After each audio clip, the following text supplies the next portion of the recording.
Whether or not you like Trump, this isn't going to be the issue here. The issue that this could potentially be a problem is in the sense that is this thing that California is doing breaking the law, in this case violating the Constitution.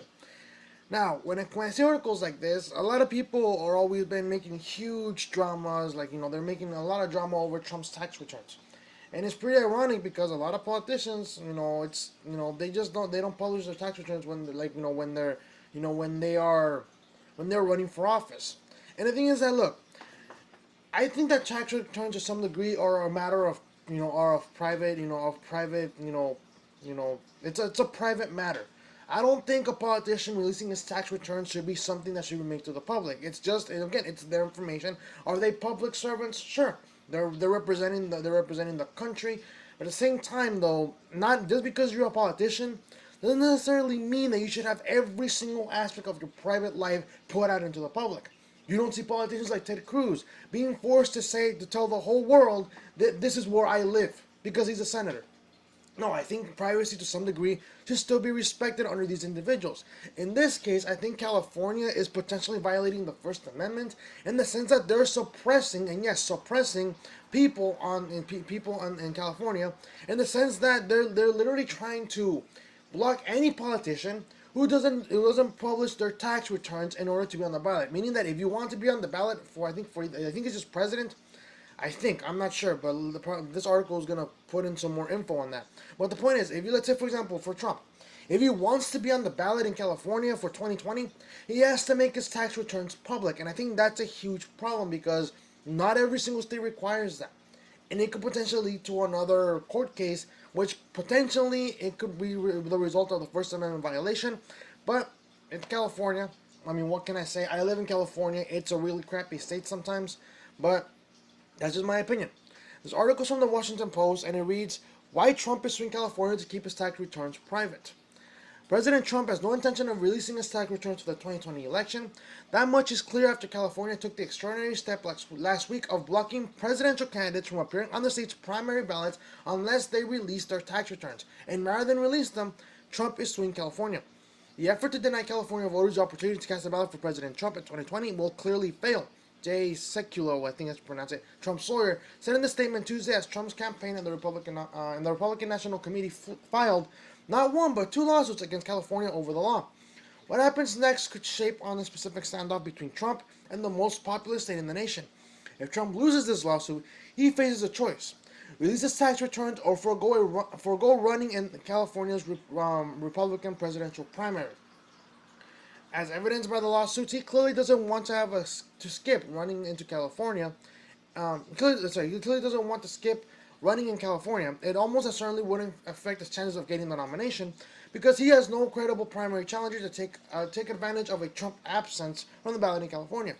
Former Massachusetts Governor Bill Weld is running against him, but he has drawn negligible support. All the Republican Party infrastructure is behind Trump. The law does not apply to the general election. But it would be unprecedented to have the incumbent president of the United States not competing in a major state primary. And campaigns don't want to leave anything to chance. But what happened if a surprise entry got in that reshaped the Republican primary? Suddenly Trump will be able to compete in California against that person. Beyond Trump, experts wonder what doors a law like this could happen to the other states, creating qualifications for presidential candidates to be on the ballot. The National Conference of State Legislatures tracks 17 other states that have considered tax return qualifications this year for getting on their primary ballots, according to the Associated Press. You could see a birth certificate requirement in Obama-like situation. Theorized Rick Hasen, an election law expert at the University of California at Irvine, and with the election law block. Lyron, I think it's pronounced it, Lyron Lavie, a research fellow at UCLA who focuses on elections and democracy, said this law is problematic in a democratic sense because it's so overtly political. Responding to Trump's policies by saying making your city or state a sanctuary for undocumented immigrants is one thing. Responding to Trump's electoral chances is another. It is directly aimed at a candidate, at Trump, rather than toward policies and values, she said. But there's a real chance Trump could win these lawsuits, be on the ballot in California, and keep his tax returns secret. Trump's team is arguing that California law is unconstitutional on grounds that it violates the constitutionally mandated definition of who can be president. The Constitution purposely limited the restrictions on who can be president to those questions. Are you 35? Have you lived in the United States for at least 14 years? Trump's campaign argues that California is putting another layer on top of that. Have you released your tax returns? For the past 40 years, presidential candidates releasing the tax returns have been tradition, not law. And it's an option, one Trump chose not to take. The issue of whether the president should release his federal tax returns was litigated in the 2016 election, and the American people spoke. Sekulow said in a statement, though Trump actually campaigned that his tax returns were being audited and he would release them when they were done. Hasten was not making any predictions, but he pointed out that there were at least two cases where the courts have been circumspect about states' authority to limit who is on the ballot. One in which the Supreme Court said states cannot impose restrictions on candidates for Congress. Each state conducts its own presidential primary, and he said courts tend to give broader leeway for how states set their own rules for presidential candidates and elections. Congress is currently suing the International Revenue Service to get 10 years worth of Trump's tax returns. New York passed a law allowing Congress to request Trump's state tax returns, but it's California that has come the closest to forcing Trump to release his returns. The legal showdown over this is going to be very revealing about whether Trump's tax returns will ever be public. And that concludes the article. But like I said, I don't care if you like Trump or if you hate him. The point is this a matter of presidents? Is this really to ensure the integrity of all the politicians running in California? Or is it simply to attack Trump? Because think about it. Let's say California wins this court case. Next thing you know, all Republicans trying to run for the nomination in California will have to make their tax returns public. Democrats as well will have to make their tax returns public. But that's going to be hugely problematic because, again, a lot of Democrats, guess what? They're not the saints that they think they are. In this case, for example, Bernie Sanders. He believes that the millionaires and the billionaires are the problems in America. And yet when he releases tax returns to the public, guess what? Turns out Bernie was a millionaire. So it's kind of ironic how a rich person is telling us that socialism is a good thing, but I think that's where lies the problem. This, in my opinion, this is clearly an attack on Trump, but it could also backfire. Again, every single policy has an unintended consequence. By trying to make Trump look like he's a villain, let's say, for example, if Trump releases his tax returns because he loses the lawsuit, he releases them. Turns out there's nothing there. There's nothing bad, assuming there's nothing bad in those tax returns. Now what? California, obviously, it'll be a dumb move to say, well, you know what? Now we're going to remove this law.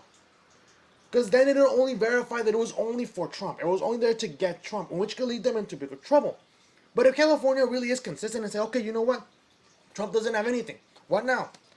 They're not going to remove the law, considering that they're smart enough not to do so, because then it clearly shows that they were just doing it for Trump. But let's say they keep the law in. Let's say they have someone in the Democratic Party they're championing for, Kamala Harris, or let's say all these other crony Democrats and crony Republicans. And then what's gonna happen next? Oh my God, I can't believe our laws actually made the most popular Democratic frontrunner look like a corrupt POS. See what I mean? Not that it could happen, but again, everything could backfire. Kind of like that law where it says like the coalition of states that they will give their electoral votes to the winner of the popular vote. Like I said, it could backfire. What if a Republican wins the national popular vote? I'm pretty sure people in California are not going to be happy that those 55 electoral votes are going to go to a Republican. Because again, California is a blue state. It's a blue state. It's pretty much been a blue state all the time. It's really rare for a Republican to actually win California when it comes to the Electoral College. But again, everything has a consequence that is never intended, that is never taken into consideration. This one could potentially lead to both parties suffering because of this type of law. But that's just my opinion. Like I said, you don't have to like Trump. If you like him, okay, this might seem like bad news, but if you don't like him, it doesn't matter. This could affect your future candidates as well. What if it's, say, for example, you like Joe Schmo from the Democratic Party, and next thing you know, he can't run because he doesn't want to release his tax return to the public. You can't vote for him in California because he doesn't want. He believes his tax returns are private info only. But next thing you know, he releases them, and next thing you know, it turns out that he's got X amount of money from this corporation. Turns out he's taken a lot of money from drug smuggling and all that nonsense. He basically got a lot of money under the table, right? There's a lot of inconsistencies with his tax return. What happens next? It turns out a lot of people lose support for him, even though he was a leading contender of the Democratic Party. Same thing could happen to a Republican nominee as well. But I don't know. Again, if you're I'll tell you this right now. I think it could potentially affect the Democrats more than Republicans because California is a blue state. Republicans, and one thing that always stuck with me when it came to AP government in my high school class, my senior year, is that if you're running for president, especially in a primary, you don't necessarily go to the blue states. Why? A Republican isn't going to go to a blue state because they know they're not going to win that state. They're also not going to go to a red state because they know they're going to have those votes. So which states are the ones that usually presidential candidates go to? The swing states. A Republican isn't going to go to Texas because he knows people there are mostly conservative and they're going to vote for Texas. It's guaranteed that Republican gets the electoral college votes from Texas. California definitely is not going to campaign in California. Why? Because California is mostly blue. They voted blue for like the last 10 years, 20 years, I think, max. But that's the thing. Candidates are going to go to the swing states. So let's say, for example, let's say in 2024, I'm pretty sure Republicans are not going to want to campaign in California. So I guess it's basically their name in the ballot in California isn't going to affect them much. Because, again, they're mostly blue. In a general election, them relying on California to actually, get the votes from there, it doesn't work. In a primary, sure, it could help, but California is mostly liberal. So I think the percentage of Republicans, I think it's like 27%, I think. At least, I'm not sure. But the point is, California is a super majority of Democrats. So even then, I don't think this policy could potentially affect the Republican Party that much. But Democrats, on the other hand, they want to win over California, especially in the primaries, because, again, the primaries are where Democrats are pretty much dividing themselves up and saying, I'm a better candidate, I'm better suited to win the presidency. And California is largely filled with liberals, largely filled with Democrats. So what are you going to do? Are you going to want to risk losing California because you don't want to submit your tax returns? But what if you're a candidate that has some really, shady stuff in your tax returns? Do you risk it? Or are you going to say, you know what, California is not worth my time, which is something that's, again, it's political suicide. It's either way. It's like you either want to get shot in the foot or shot in the arm. It's kind of like that, right? You're going to lose either way. That is assuming the Democrats are doing something shady. But again, Republicans, I don't think they have a loss here. Because again, California is a blue state. But this could potentially be a problem because California is basically limiting. I guess you could say it's violating the Constitution to some degree, in the case that they're adding requirements to who can run for the presidency. And the presidency is simply basic. Are you a naturalized citizen? Meaning, if you were born in the U.S., not outside, not a citizen, a naturalized citizen, meaning you were born in the United States, and you have to be at least 35 years of age to run. That's pretty much the requirements. There's no requirement that says X amount of experience in politics, X amount of experience in the House, X amount of experience in the Senate. No, just 35 years old and a naturalized citizen of the U.S. That's pretty much what it asks for. And I think California is stepping their boundaries here because now they're literally adding a criteria, which I don't think is constitutional. Because again, it goes beyond the requirements for presidency. But let me know what you guys think. Do you think California is in the right here by making Trump's tax returns by challenging Trump's tax returns in the way of a law? Do you think California will lose this case? And even then, if going beyond that, if California does win this case, meaning that they're allowed to do this, do you think they're going to be consistent in the case of, let's say, 2024, 2028, and so forth? Or do you think that they will probably remove it once Trump is out of office, therefore validating that they only did it for Trump? And do you think this could backfire? Do you think this could backfire on Democrats and politicians in general in California? Because this seems like a plan that's really set to fire back at the Democrats' faces, as well as some Republicans as well, ones who are foolish enough to run in California. But let me know what you guys think. This is going to be the first segment of 3. The next one's going to be focusing on the video game industry. And the third one's going to be focusing on the entertainment industry, in this case, Hollywood. Hopefully you guys can stick around for that. But if you can't, have a good rest of the day. If you like this video, hit the like button. Also share the video as well. YouTube doesn't like to, recommend, and then also they rank independent political commentary. So you sharing the video and liking the video does help out a lot. If you're new to the channel, I would appreciate it if you would subscribe, and also hit the notification button as well, that we never miss an upload. I try to upload on a daily basis, but unfortunately, I'm unable to since I have a job and also have to work, really early mornings, and unfortunately, that's the way things are.